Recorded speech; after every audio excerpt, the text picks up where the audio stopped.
Champions, welcome back to English Mindset. Let me ask you something that most people never honestly answer. Why do you make the financial decisions you make? Not the logical explanation you give other people. Not the sensible-sounding reason you tell yourself. The real reason. The emotional, irrational, deeply human reason that lives underneath all of your choices about money. The reason that explains why you spend when you know you should save, why you panic when the market drops, why you feel shame about your income, why wealth feels like something that belongs to other kinds of people but not quite to you. Most financial books will give you formulas, spreadsheets, investment strategies, step-by-step plans for building wealth as if money decisions are made in a clean, rational, logical part of the brain. But a writer named Morgan Housel discovered something that changed the way millions of people think about money forever. He discovered that money decisions are never really about money. They are about fear, about greed, about ego, history, childhood, culture, and the stories we inherited from the people who raised us before we were old enough to question whether those stories were even true. In 2020, Morgan Housel published a book called The Psychology of Money. It became one of the best-selling financial books ever written. Not because it had secret investment tips, but because it was the first book that told the honest truth about why human beings, intelligent, educated, hardworking human beings, consistently make terrible decisions with money. Today we go inside that book. And by the time this video ends, you will understand your own relationship with money in a way you never have before. Lesson 1, No one is crazy. The first and perhaps most important idea in the entire book is this. Nobody makes financial decisions that are crazy to them. When someone spends money on something that seems completely irrational to you, an expensive car they cannot afford, a lottery ticket they have no real chance of winning, a risky investment that any sensible person would avoid, they are not being stupid. They are making a decision that makes perfect sense given their own personal history, their own experiences, and the specific version of the world they have lived inside. Morgan Housel uses a beautiful phrase here. He says, your personal experiences with money make up maybe 0.000000001% of what has happened in the world, but maybe 80% of how you think the world works. Think about that. The way you think about money today was shaped almost entirely by what you saw, heard, and experienced growing up. If you grew up in a household where money was always tight and scary, your brain learned that money is fragile, that security is an illusion, and that spending now is safer than saving for a future that might never arrive. If you grew up watching adults invest and build wealth calmly, your brain learned that markets go up over time, that patience is rewarded, and that wealth is something ordinary people build with ordinary habits. Neither of these people is crazy. They are both responding rationally to the world as they experienced it. The problem is that their world was not the whole world. It was just their corner of it. The vocabulary word is perspective, the specific way you see and understand something based on your own unique experiences.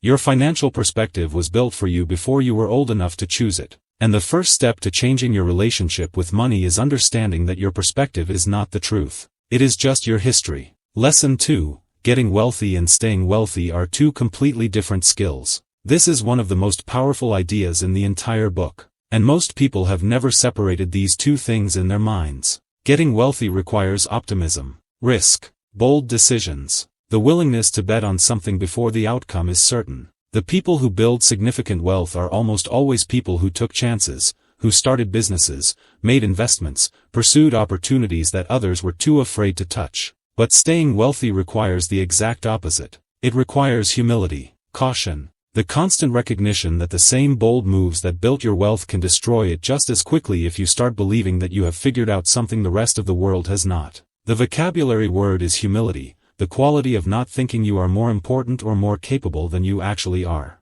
Morgan Housel argues that humility is the most underrated financial skill on earth. Because the people who lose great fortunes are almost never people who lacked intelligence or talent. They are people who stopped being humble, who started believing their own success was entirely the result of their genius rather than a combination of skill, timing, and luck. He tells the story of Jesse Livermore, one of the greatest stock traders in American history. In 1929, Livermore correctly predicted the stock market crash and made a fortune of $100 million, the equivalent of over $1 billion today. He was celebrated as a genius. He believed it completely. And then, driven by the same bold certainty that had made him rich, he made increasingly reckless bets until he had lost everything. He died broke. Getting wealthy made him arrogant. Arrogance destroyed everything getting wealthy had built. The lesson, the skill that takes you up is not the same skill that keeps you there. Learn both. Lesson 3, the role of luck and risk. Here is something that makes most people deeply uncomfortable. A significant portion of financial success,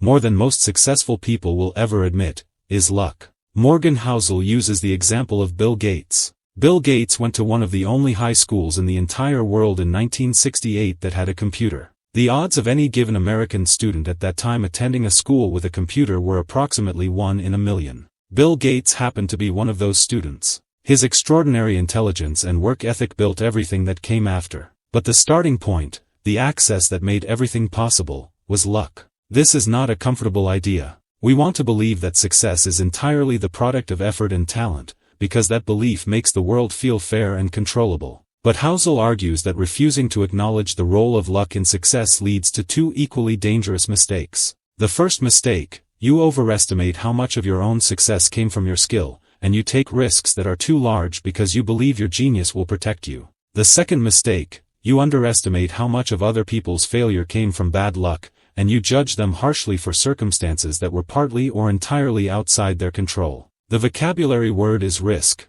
the possibility that something will go wrong in a way you cannot fully predict or control. And here is the profound truth Housel offers about risk. You can do everything right and still fail, and someone else can do many things wrong and still succeed. The world is not perfectly fair in either direction, and the wisest financial thinkers are the ones who plan for that imperfection rather than pretending it does not exist. Lesson 4, save without a reason. Most financial advice tells you to save for something. Save for retirement. Save for a house. Save for your children's education. Save for a specific, named, defined goal. Morgan Housel says something different. He says the most powerful thing you can save for is nothing in particular. Save for the freedom to handle whatever life throws at you. Save for the ability to say no to things you do not want. Save for the option to wait for the right opportunity instead of being forced to take the wrong one. He calls this saving for flexibility. And he argues it is more valuable than any specific financial goal because life is fundamentally unpredictable. You do not know what you will need 5 years from now. You do not know what opportunity will appear that you could take if only you had resources available.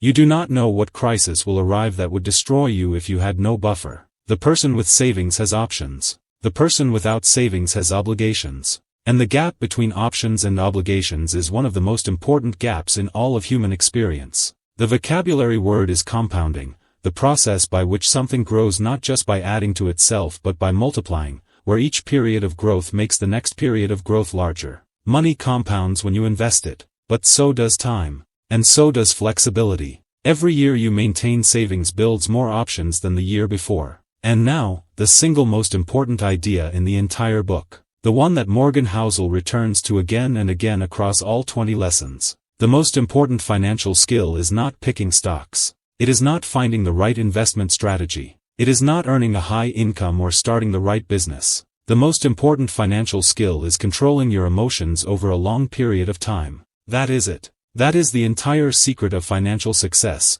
condensed into one sentence. Because markets go down, economies suffer, bad years arrive, unexpected losses happen, and the person who can sit calmly through the storm, who does not panic sell, who does not abandon their strategy, who does not let fear or greed override their long-term plan, that person will almost always outperform the brilliant person who cannot control their emotional responses to uncertainty. The vocabulary word is patience, the ability to wait calmly without giving up. And Housel argues that patience is not just a virtue in personal life. It is the single most powerful competitive advantage available to any investor or wealth builder alive. Because patience is rare. Most people cannot do it. And anything rare that produces results is, by definition, an edge. Champions, before you leave today, I want you to do one honest thing. Ask yourself, what story about money did I inherit before I was old enough to question it? And is that story actually serving me today? Write the answer down. Not to judge yourself,